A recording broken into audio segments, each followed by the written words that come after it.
Part 5 of Celebrian. Graphic sexual content not meant for children.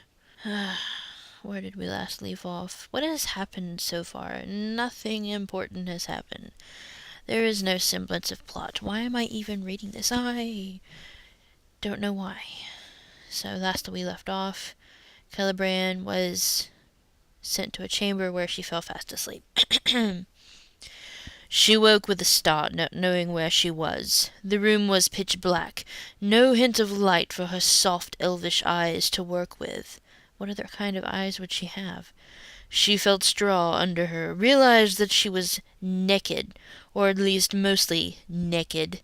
Silky straps ran shoulder to crotch. She thought back. Was she in the cave at the top of the pass? If so, some light should have trickled in from the cave mouth. Some sound of her fellow elves should have tickled her ears. She strained for sight or sound.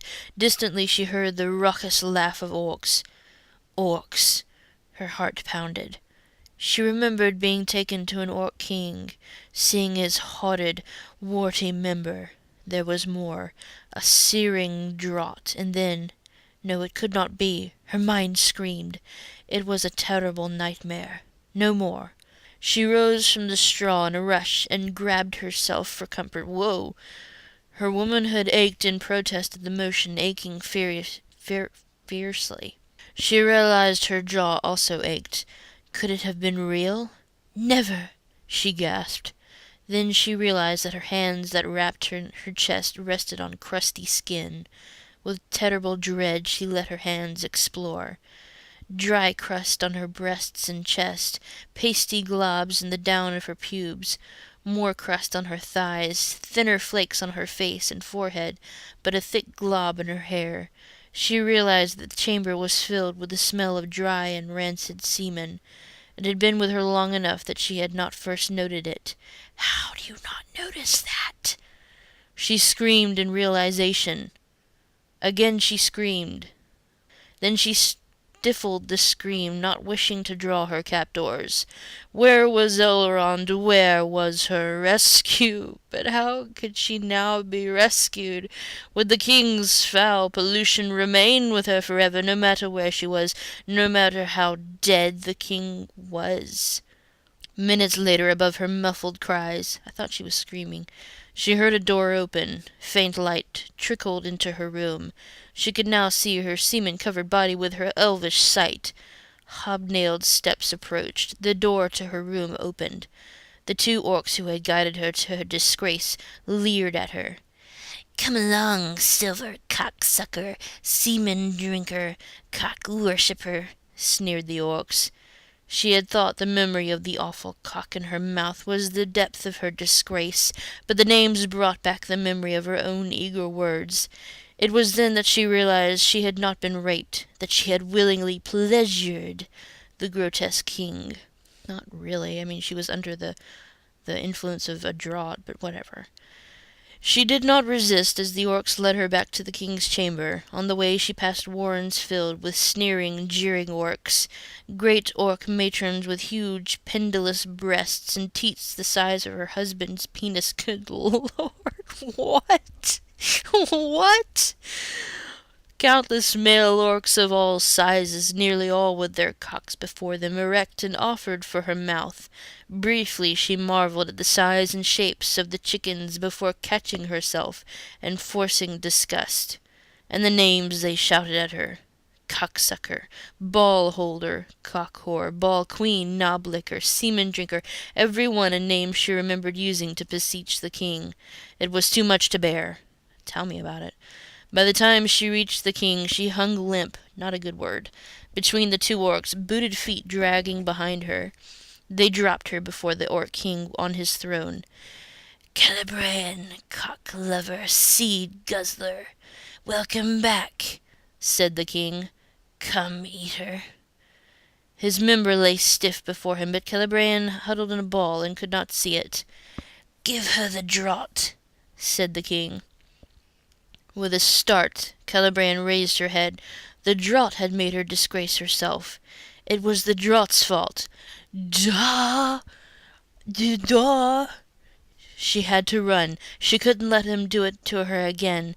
She rose and tried to flee, but her aching body betrayed her. She tripped at the foot of the king's throne and rolled onto her back. She looked up through the king's hair-spread legs at the bulb of his chicken. She shuddered at the sight, yet she could not suppress a warmth in her loins. As she lay on her back staring at the cock, the king's orcs forced the liquid down her throat. She lay on the floor gazing at the chicken as its warmth flowed through her again. The draught smell of rancid sex brought back the memory of her cum bath before the night before. Before her eyes, the king's cock seemed to change from a loathsome, twisted, warty shaft to a rod of splendor and beauty. Smooth spearhead on a robust, knotty shaft. The memory of the moles, there they are, and warts on her lips against her pussy, returned to her, bringing pleasure and further warmth and wetness to her loins. On her own violation, she rose and stood before the king, caked cum in her hair, dry cum on her skin, and hungry leer on her lips. Her hands went to her pussy, not to hide it, but to caress her tender clit. Great king, cock of the world, Celebrian, the cock-loving elf whore, begs your gifts again. The king nodded for her to continue. Her head was not so cloudy this time. She knew what he meant. I am cum-drinker, seed-swiller. I yearn for my mouth to run over with your semen. Fill my nostrils? What? With your pungent gift? Shower me with your spray. Let my face run with your seed. Let my breast drip with your cum. Fill my twat with your great cock. Whore that I am, I beg to eat you again. As you wish, Celebrian, said the king, his rubbery lips stretched in a great grin, baring his fangs. He snorted with delight. As you wish. I can't do this anymore. I can't do it.